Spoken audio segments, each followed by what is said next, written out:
Today we are so honored and happy to welcome Shawn Quinlan, a quilt man. He is an award-winning quilter from Pittsburgh, Pennsylvania, and he is going to tell us his motivations, his interests, how he got started, and he'll be able to ask questions. You'll be able to ask questions of him at the end. So thank you very much, Shawn.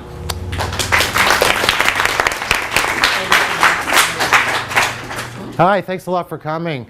You can interrupt if you want to ask questions. I figured I have a casual little slideshow, kind of tell you about the history, and then we'll show some quilts. And if this looks overwhelming to you and you get bored, I won't be insulted if you want to move on or walk around, so, you know, whatever. Well, I got out of high school, I thought I wanted to be a fashion designer. And I thought I wanted to have my name on everyone's butt on a pair of jeans. So I went to the Art Institute, and it's funny, when you're young, you don't realize, oh, I just want to be a filmmaker, and not realize that you have to study it and do it. So I just thought, oh, I'll just be a fashion designer without knowing how to sew. And I didn't pick up a needle or a sewing machine then, and I actually didn't do it till maybe 15 years later. So it's funny how it came around. Although I didn't stick with the fashion part, I went into the quilting. My desire for fashion now is nothing really. So I dropped out of high school, or I dropped out of art school. I was working as a waiter, and then I bought a video camera in the early 80s. And I came home with this video camera, and I made a couple videos. There was one called You'll Like Blanton from a small town that I spent some time in. And I made a video called Welcome to the Home Psychoanalysis Network. And that was a takeoff of shopping networks. And I had all these little videos that I didn't know how to string them together. None of them really made sense with each other. So I acted like a television psychiatrist, that people would ask a question and I'd play the funny little video in between. And then I made another one called Xenophobia. So I was really into making video art, but I wanted access to really good equipment. So I got a job in television news in Pittsburgh. It's a Hearst Corporation. It's an ABC affiliate. And I was so excited because I'd have access to the really good equipment. I can go there anytime I want and, you know, edit.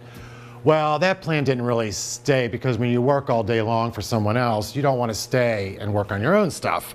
So I really haven't made many videos since.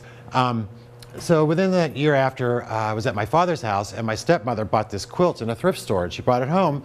And I looked at it, and I was like, oh, this is really interesting. I would like to maybe learn how to do something like this. And so a couple weeks later, she bought me this sewing machine, which is a 1949 Singer sewing machine. I still have it. It's a workhorse. It's a wonderful machine. I don't use it much anymore, but I have it. And that's how I got started. I started playing with it. Everyone says, well, where did you learn? And I just watched all these shows on PBS and the Learning Channel. It's funny because they were usually doing projects that I was not interested in, but I learned the techniques and see what they're doing. I'm like, oh, well, I could do this with that and this with that. So they were great learning tools. So this is my first quilt I made, and I got really frustrated with it, and I tore it up and threw it away, and I wish I wouldn't have done that. Oh. And it was the only photograph I have of it is this. And yeah, I wish I would have done that. So that's why I think a lot of my quilts might be a little bit politically charged, because when I'm at work all day with the news and all that thing, I come home and all that's on my mind, and then it comes out on my quilts, basically. So in my studio, which is really an extra bedroom in the house, this is where I do everything. I have two big walls like this that have a styrofoam. I just glued a bunch of styrofoam stuff on the wall. So that way I can work on the wall. You can rearrange, arrange. The pins go right in there. So you can see how I'm auditioning fabrics and composition and things like that. Materials. One thing about quilting is you can search for materials anywhere and everywhere. I love thrift stores, the internet, quilt shops, Walmart, Joann Fabrics, wet clothes, old clothes from the thrift store. So I really like that part of the quilting where you're reusing things and recycling. So this quilt, this is not a quilt. This is actually bought in a thrift store, and it's like a flannel, like a cheap wall hanging that people would put on their walls. And so I took that, and I wanted to. It was right when they started bombing and the Iraq War started. So, and there was that saying about who would Jesus bomb, which I thought was kind of funny. And So I wanted Jesus, but I didn't want any of this background, and I think the next one will show it. So then I took a piece of muslin and started painting, sewed down all this glitter stuff, and then it ended up like that. And these are men's boxer shorts I found at the thrift store. So, you know, the jet liners, so I stuck them up there, added more silhouettes. Jesus has the earth, and this quilt's been very successful. And here's what it looks like in a setting. That was at a show in Pittsburgh for the Associated Artists of Pittsburgh. I just saw this saying somewhere, and I love it, because this is me. I don't think before I get started, just do it. Work, work, work. And I think with a lot of people, they get intimidated and they get scared, any kind of creative endeavor.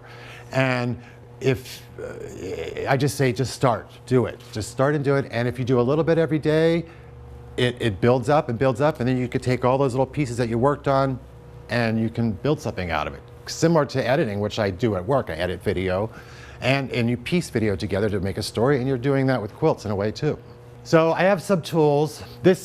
Sometimes I will use a fusible webbing. And so all of these cars are cut out from other fabrics. But the fusible webbing is almost like a glue in the back. So after you arrange everything, you peel the back off, which leaves this webbing that's gluable when you put a hot iron to it. But I found this iron on a stick from Japan, and it gets really hot. And I used to have to take the pins off of all the cars or take all the images down and then have to put them back up on the ironing board. Well, now I don't have to do that. It's on the board. I have the iron and stick, and I just take the pin out and press it, and it's there. So I don't have to take all the stuff down again. So it's a really good process. And there's an example. That was What Would Jesus Drive? So it was during that same period. And it was about, the gas shortage. I don't know if it was a gas shortage, but it was getting $4 a gallon and all that kind of stuff. And that was a pretty successful one too. I'm known basically for free motion quilting. And with your sewing machine, you can draw with your sewing machine, but you have to take the feed dog down, which are the teeth that make the fabric move. When you take the feed dog down, the fabric won't move, and you'll just make a big knot. So you have to keep moving while the needle's going, and you can draw with it. So you use a darning foot like that. They all look different, but it's basically a darning foot, and it bounces, and you can just move around. You can see how I make the designs there.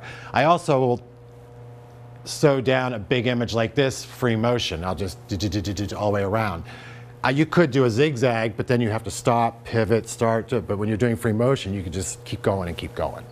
And a lot of people get frustrated with it, but it's just something that you just practice and practice with. And it's something that you almost have to go pretty fast to keep it smooth and going. Because if you just kind of slow down, it'll. So that's kind of the process on that. This is my grandfather, and he always liked to go out west. And I made a quilt here about him, which I'll talk about a little bit. But this was another quilt I made, and I think you can go to the next one. And this is kind of the same thing. This is that fusible webbing I was telling you about, but they're all scraps. They're all pieces of scraps from other projects. And you can see how I might have cut out an image here to use that image, but this is leftover. So I had a big box of leftover scraps, and then I would just draw down the image I wanted, and then just fill up the image and fill it up until I get to the next one. And then you end up with a... Yeah, or sometimes an old bed sheet, because you're not going to see that part. And yeah. Or sometimes upholstery fabrics. So people give me big rolls of that. You'll see some of my quilts can get pretty heavy, which I don't mind them getting heavy though, because they'll hang a lot nicer. And most of them aren't for the bed, so that's. But then after it's fused down, you'll see in the quilts, I quilt the heck out of the top, so nothing's going to go anywhere afterwards. I did some thread painting. I didn't bring Grace with me, but I don't think I have any examples. But this you could paint with thread with the same thing you would do with the free motion quilting. But this way I'm just going over and over and changing the colors of the threads till I get the desired effect. And you can use stabilizer that's see-through, so you can make a sketch and then lay the stabilizer on top, trace out the sketch on the fusible, put a hoop on it, put it in the machine, and just keep filling up your drawing until you have all thread. And usually they're water soluble. You put it in the water and all that stabilizer goes away, that you're drawing, and you end up with just the thread. I have influences. I have lots of influences, and of course, all the modern art I love. But when I grew up, I spent a lot of time in record shops. And I think being really influenced by the cover art and all those kind of things. And that was a big influence. And then there's John Hartfield and Winston Smith.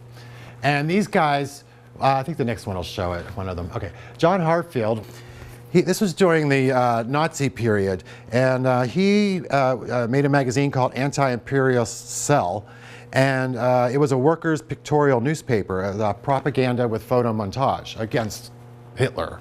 And then Winston Smith, he did a lot of the punk album covers. So he would do a lot of those records that I would look at, the record marks. And he would do a lot of collage work. So he's cutting out. And basically a lot of my quilts are collage work, except in fabric form. And I do paint on some fabrics, and I will do certain things, but that's... so then I thought I'd show a little bit some exhibits I've been in. This is the Mattress Factory, and it's in Pittsburgh, Pennsylvania, and it's a great place. I really recommend it if you ever go to Pittsburgh. It's a art you can get into physically, basically, and not all of it, but most of it you participate or actually walk into it. And every year they have a show called Gestures, and they get a curator, and then they invite artists, and we go into the building, and they say pick a room, pick a wall, whatever you want to do. They give me an assistant, and I get to do whatever I want. So it was a wonderful experience. And this was near the end of the Bush administration. It was called Finish Line. But it was a really great experience. I really recommend that, the museum.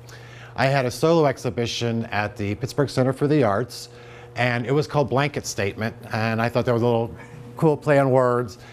I had a bed. I have a very good friend of mine. She works in theater, and I was looking for a really cool old bed. I wanted to put the title of the show on the quilt.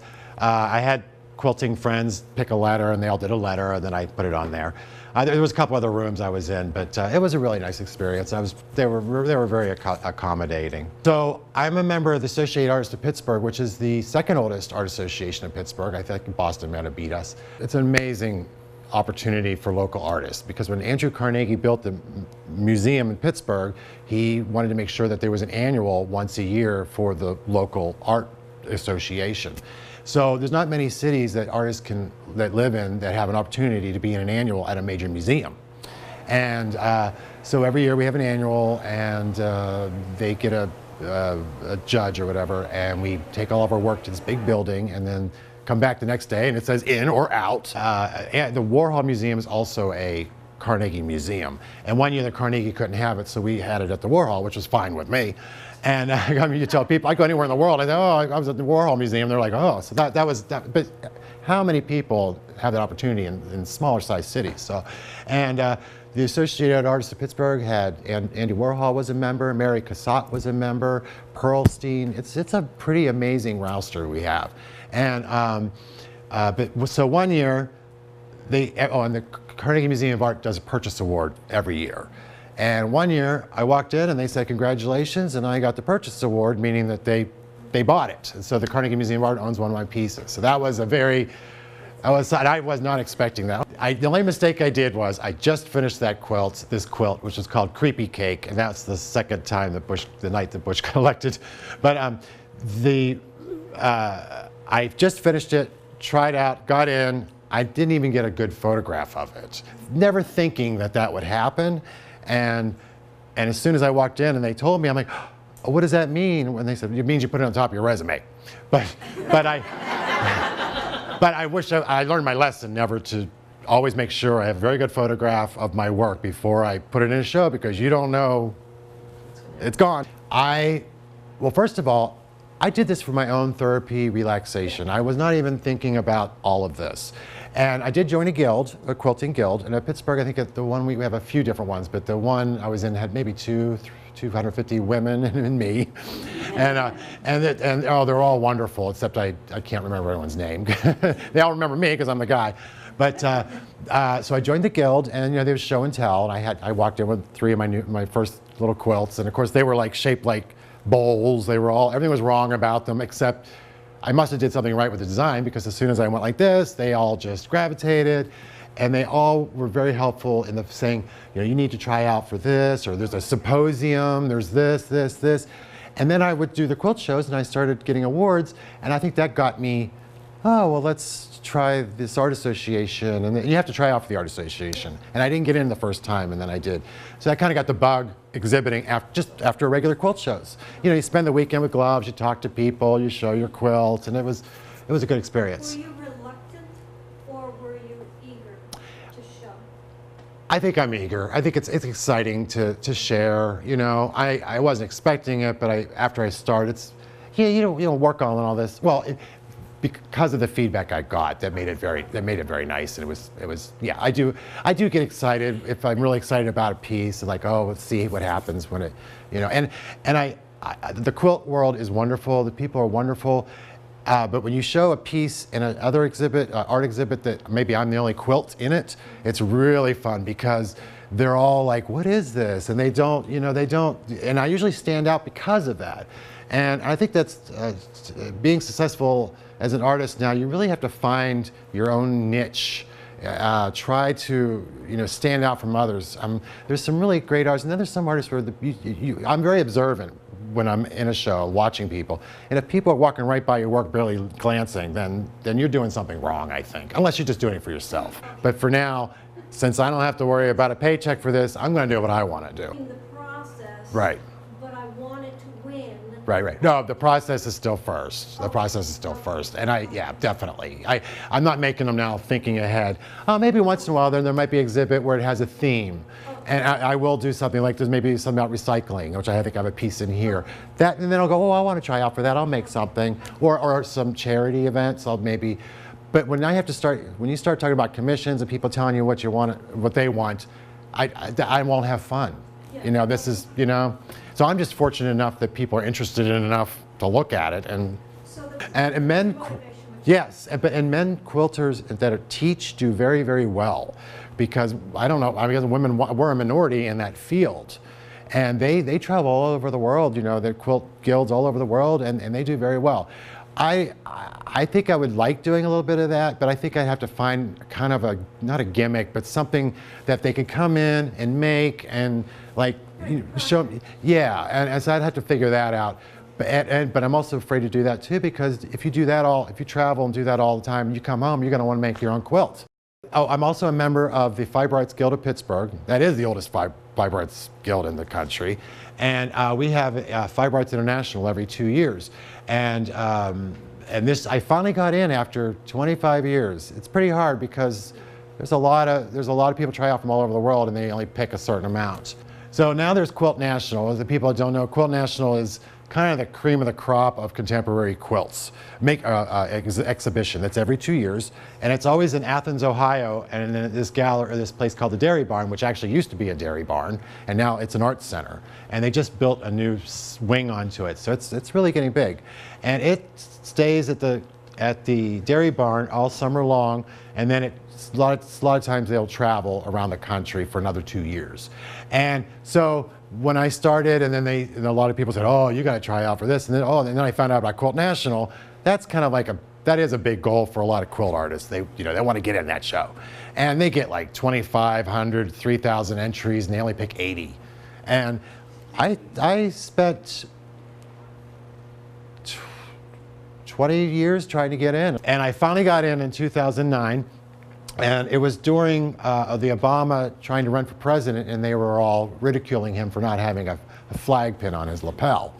And so I just got a jacket at a thrift store. There was one of those Jesus heads from that thing I showed you, and I stuck a flag pin on his lapel, and that was the throwaway one. The other one, you're allowed to enter, I think, 2 to 3 pieces, and the one I really wanted them to pick, they didn't pick. But then I didn't care because I got in finally. And I think a lot of people want to be in it too because they come out with a book for the show. And it's always nice to be published in a book. And then, then I got in this year. So but I did, 10 years later I got in again, and that just ended, but I don't know if it's going to tour or not. This quilt is a palm tree quilt. That was the photograph I took. And that is a study, and that was just I think an old sheet that I just started painting on, and then I would use again, those Wonder Under scraps, those fusible scraps, and add on to it. So you add fabric, paints, thread. The possibilities are unlimited. This was exciting for me to finally exhibit in Los Angeles. And this is the Arts and Crafts Museum of Los Angeles. And it's a show, I don't know, it was 6 of us, 6 men, maybe 5, 6 pieces a piece. And then it went to Asheville Art Museum and then Paducah Quilt Museum. But I like a lot of my quilts to be hung like this because you'll see the backs of my quilts, I use up scraps. And that really fascinates people for some reason when you lift it up and they go, oh, so the back is almost a whole thing in itself. And I've been really getting involved. Here's the back of one. So you can see how I was just free, what do you call it? Improvisational piecing is what it is. So it's not, I'm not being specific or anything, I'm just specific. I'm just cutting, sewing until I make the size of the front of the quilts. And it's a great way to use up little pieces of scraps. But I want to have a show called A Room with Two Views. And I want all my quilts hanging like this. And when you walk into a room, you'll see the fronts, which are pictorials or narrative pictorials. And then when you walk in the back, you have all abstracts in the backs. So I'm keeping that in mind one day to do a show like that. This is the train station in downtown Pittsburgh. And the Society of Contemporary Craft, they have a really nice little museum in Pittsburgh too. They get to run these windows. And one time they asked me, and it's funny because I used to work downtown and go through there, and I always looked before I even started doing this, like, oh, that'd be nice to show something in there. And lo and behold, I did. Welcome to the show. You've heard it time and time again. It's a man's world. So I was in there used to be a show called Simply Quilts. It was a quilting show on HGTV when HGTV actually had, shows about craft and doing things. And so we went to the Golden, Colorado, which is a quilt museum in Golden, Colorado. And they were really nice. And there's a lot of these shows about men and they did ask a lot of questions like, well, what's the difference between, men quilters and women quilters and things like that. And those questions kind of, not upset me, but they kind of irk me because, when you look at the pieces themselves, it doesn't matter if a man or woman did it. Or a lot of times, and my name is Shawn, and a judge or something will look at work and say, oh, she needs to work on this, or so they're assuming it's a woman anyways, So I try to stay away from those kind of questions because I don't think it matters. That was a woman that ran the show. And I was showing an example of how I made this quilt that was there. And I think the next one might have it. Yeah, that was called Pink Lady. And then I just painted on fabric, painted the face, but then I cut it all up. And then I put it back together again in an abstract way. This is called Jesus Get Your Gun. And this was because at work, the NRA had their convention in Pittsburgh. And and I was editing I don't know if they're protesters, maybe it was both, protesters and people for, and I was editing at work, and one guy had a sign that said, Jesus for guns. And I just thought that was kind of funny. And, so I went home and I had a John Wayne body, and his head I have in one of my other quilts. So I'll use every piece of whatever. So I had this big John Wayne body and I had this big Jesus head. And I thought, so put them together and there's Jesus with a gun. So this magazine, it's no longer around, but Mark Lipinski, and I've never met him, but we knew each other through all this. And in his magazine, he did an issue about shocking quilts. Joanne Fabric, which sells this magazine, that month decided not to. And he even spent an extra $7,000 to have them wrapped in like a penthouse magazine so you could look at it in the store. And so it got to be, Chelsea Handler on TV talked about it, and the Chicago Times wrote about it. And yeah, it was, I think I brought that with me. So, but that was amazing how all this stuff happened with it. So this is when I first started quilting, and this made the New York Times. Like, this was a big deal back then. It was '95. And it was underwear as art. And people would take underwear and make art out of it, and then they would auction it. And I used Divine, the drag queen from John Waters' movies, her body. And I bought this huge bra at a thrift store and painted it pink and just made it kind of goofy. I wasn't at that event. I would have liked to have seen what else was there. And this was for a women's shelter, and it was called something about time. So you had to they gave you the clock parts, and then you could make a clock. So this quilt's called Ahead of Time. and then I put the clock in the middle. And it has like a board in the back, so it works, actually works, and you can hang it. Oh, and then there's the end. Thanks.